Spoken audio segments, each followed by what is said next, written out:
विरोधी जो काही कायदा आणला जातो त्याकडे कसं आपण मंत्रिमंडळाच्या बैठकीत काल प्रस्तावाला मंजुरी देण्यात आली आहे। 5 लाख रुपये दंड, 7 लाख दंड, 5 वर्षी शिक्षा या सगळ्यामध्ये कायद्यामध्ये होणार नाही। खरं म्हणजे आपल्या राज्याला जे कायद्याची गरज आहे ते खरं म्हणजे जे शेतकरी आत्महत्या करत आहेत अख्ख्या देशामध्ये जर सर्वात जास्त शेतकरी जर आत्महत्या कुठे करत असतील तर ते महाराष्ट्र आहे। आणि हा दुर्भाग्य आहे की त्यांच्यासाठी नियम न आणता अँटी कन्व्हर्जन लॉ एका ठिकाणी जर आपल्या या कॉन्स्टिट्यूशनमध्ये कोणाला कसा जगायचा आहे, कोणाला काय खायचं आहे, कोणाला काय पियायचं आहे, कोणाला कुठला धर्म वरती जायचं आहे ते कॉन्स्टिट्यूशनने राईट दिलेलं आहे। तर मला असं वाटतं की कुठेतरी यांचं जे फेलियर आहे आणि यांच्या सरकारमध्ये आता कुठलंही कामं होत नाही, लोकांनी जे कामं केलेली आहे त्यांचे पैसे देत नाही। म्हणजे आता शेतकरी आत्महत्या करत होते, आता त्याच्यानंतर जे कॉन्ट्रॅक्टर आहे ते आत्महत्या करणार आहे कारण त्यांना पैसे भेटणार आहे। तर हे सगळे असे सगळे कायदे आणायचं आणि दिशाभूल करायचं मला वाटतं सरकारचा हेच प्रयत्न चालू आहे। आज अर्थसंकल्प सादर केला जाणार आहे, पण तुम्ही विरोध करणार का जर विधिमंडळात हा कायदा? शेवटी जे ड्राफ्ट आणलंय ते ड्राफ्टचा अभ्यास करूनच त्याच्यावरती बोलता येणार। अजून ते ड्राफ्ट आमच्याकडे आलेला नाही, पण जर ड्राफ्ट कॉन्स्टिट्यूशनला बाजूला ठेवून जर आणत असणार तर त्याच्यावरती 100% त्याचा विरोध करण्यात येईल। कॉन्स्टिट्यूशन हा प्रथम आहे, कॉन्स्टिट्यूशनच्या हिशोबानेच देत चालणार। आज अर्थसंकल्प सादर केला जातो आहे, मुंबईमध्ये खूप मोठ्या प्रमाणात इन्फ्रास्ट्रक्चर प्रोजेक्ट तर चालूच आहे, परंतु कृषी क्षेत्र आणि इन्फ्रास्ट्रक्चरवर जास्त खर्च केल्यामुळे कृषी क्षेत्रावर त्याचे दुष्परिणाम होतात असं बोललं जात आहे। तुम्हाला काय अपेक्षा आजच्या अर्थसंकल्पात? नाही, आम्हाला अपेक्षा तर पहिला ही आहे की जे आता शेतकरीचे जसे शेतकरी आत्महत्या करतात तसेच आता कॉन्ट्रॅक्टर करणार आहे। या महाराष्ट्रामध्ये जे कॉन्ट्रॅक्टरनी जे टेंडर घेऊन कामं केलेली त्यांना 1 लाख कोटीपर्यंत जे आहे त्यांचा जे थक्क बाकी आहे, त्यांचे पैसे द्यायचे बाकी आहे, त्यांना पैसे भेटत नाही। आणि नवीन अर्थसंकल्पामध्ये परत स्वप्न दाखवणार, ती कामं होणार कशी, पैसे आणणार कुठून? कारण असे योजना जे लागू केलेले त्यांनाही पैसे देण्याकरता पैसे नाही। तर मला असं वाटत आहे की आता अर्थसंकल्प आता सादर होऊ द्या, त्याच्यानंतर त्याच्यावरती सविस्तर बोलता येईल। असंजी मालवणी परिसरामध्ये गोवंश हत्या आणि गोमांस विक्रीचा प्रकार अद्यापही सुरू आहे। लोकशाही मराठीनं बातमी दाखवली होती, तिथलं स्टिंग ऑपरेशन केलं होतं, त्यानंतर चारकोप पोलिसांनी कारवाई केली, पण मात्र महाराष्ट्रामध्ये इतर भागात अद्यापही हे सगळे प्रकार सुरू आहेत। खरं म्हणजे हे जे गौरक्षक आहेत कुठेतरी अख्ख्या महाराष्ट्रामध्ये खंडणीचं काम चालू आहे। जे काम पोलिसांनी केलं पाहिजे, जर कोण चुकीचा करत असेल तर पोलिसांनी त्याच्यावरती कारवाई केली पाहिजे, त्याला अटक केला पाहिजे, माल जप्त केला पाहिजे। पण महाराष्ट्रात हे कुठे होत नाही, पोलिसांतर्फे कारवाई थोडी होत आहे। हे गौरक्षाच्या नावाखाली कुठली गाडी पकडायचं, कोणालाही मारण करायचं, त्याच्यानंतर तिकडे परत कामं चालू होतात। खरं म्हणजे एकदा सरकारने कायदा आणलाय बंदीचा तर बंद झाला पाहिजे, त्याच्यात दुसरं काय होऊ शकत नाही। पण कुठेतरी हे जे गौरक्षाखाली जे तयार झालेली मंडळी आहे त्यांना कुठेतरी प्रोत्साहन जे आहे सरकारच्या माध्यमातून देतं।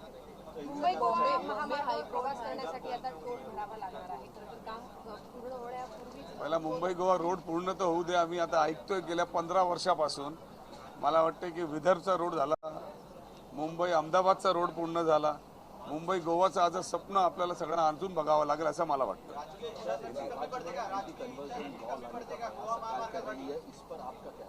देखिए ऐसा है कि हमें उम्मीद थी कि महाराष्ट्र के अंदर जिस तरीके से किसान आत्महत्या कर रहे हैं तो उसके लिए कोई कानून लाया जाएगा कि कहीं पे भी आत्महत्या ना हो। अगर आत्महत्या होती तो वहाँ के कलेक्टर के ऊपर, वहाँ के आमदार के ऊपर या वहाँ के एडमिनिस्ट्रेशन के ऊपर कार्रवाई होनी चाहिए थी। आज एंटी कन्वर्जन लॉ का ड्राफ्ट जो है कैबिनेट में आया है, उसको पढ़ा जाएगा, लेकिन मुझे ऐसा लगता है कि कॉन्स्टिट्यूशन जो है वो सबसे ऊपर है। कॉन्स्टिट्यूशन ने सबको कौन सी भाषा बोलना है, किसको कौन सी जात में जाना है या किसी कौन सी जात का अपनाना है, ये उसको हक दिया हुआ है। लेकिन ये ड्राफ्ट के अंदर जो है इस तरीके से बातें लाके कहीं ना कहीं महाराष्ट्र सरकार जो है अपनी विफलता को छुपाना चाहती है। इनके पास काम करने के लिए कुछ है ही नहीं, इनके पास पैसे है ही नहीं। जो कॉन्ट्रैक्टर ने काम किए हुए उनका लाख करोड़ रुपए से जितना अभी जो है ना पैसे देने का बाकी है। अब किसानों के बाद उनकी आत्महत्या होने वाली है। तो ये सारी चर्चा जो है प्रेस के माध्यम से उनके नेता, उनके मंत्री सारी चीजें इस तरीके की हरकत करेंगे और मेन मुद्दों की तरफ से जो है ध्यान हटाया जाएगा। इस कानून ऐसा है कि कानून को पहले पढ़ा जाएगा, अगर वो कॉन्स्टिट्यूशन को ध्यान में रख के किया गया तो उस पर चर्चा होगी, अगर कॉन्स्टिट्यूशन के खिलाफ होगा तो जरूर उसका विरोध किया जाएगा। The Bombay High Court has denied permission for performing namaz in the airport area where there was a shed where people used to go and perform namaz. Now that is destroyed. What do you make of this? No, if the High Court has taken a view about it and the judgment has been given, we have to study the judgment, and as far as the namaz is concerned, then they have to look for some alternative place where they can perform the namaz during Ramzan. The court is saying that it is a matter of national security. So I do agree with the court, what the court is saying, but somewhere, some places can be managed by the government or the airport authority, because if you go to see, most of the time, any of the time, there are so many religious functions happening nearby or in the airport itself.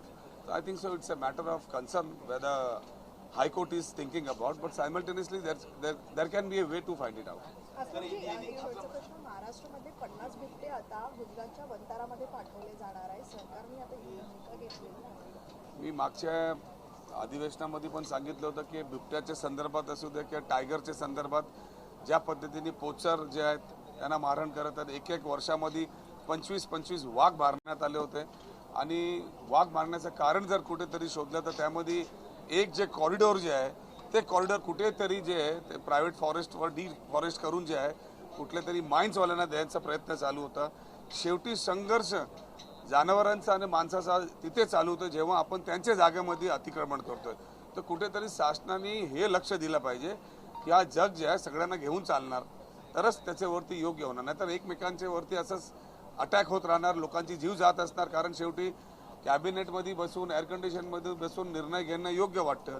एका ठिकाणी आपण सांगणार की उद्योगला चालन देण्यासाठी आपण निर्णय घेतोय, पण आपल्याला हेही बघावं लागेल की इकॉनॉमी त्याच्यानंतर इन्व्हायरमेंट ही टिकला पाहिजे, हे सरकारने लक्ष दिलं पाहिजे. सर, गोवंडी में ATS द्वारा कुछ कार्रवाई शुरू है. पिछले 2-3 दिनों में कई सारे अरेस्ट हुए हैं रेडिकलाइजेशन को लेके. अबू आजमी का कहना है कि मुसलमानों को जानबूझ के तकलीफ दी जा रही है, वो ना की जाए. क्या लगता है आपको? नहीं, जहाँ पे भी अगर पूरे महाराष्ट्र में ऐसा लगता है कि कहीं कोई गतिविधियाँ हो रही है तो ATS ने कार्रवाई करनी चाहिए, लेकिन अगर कार्रवाई करने के बाद में अगर उनको वहाँ कुछ मिलता नहीं है तो जिस सोर्स के माध्यम से उन्होंने ये स्टेप लिया है तो उसके ऊपर भी कार्रवाई होनी चाहिए, क्योंकि अननेसेसरी किसी को एक ही एरिया को बार बार टारगेट करना ये भी ठीक बात नहीं है. Thank you.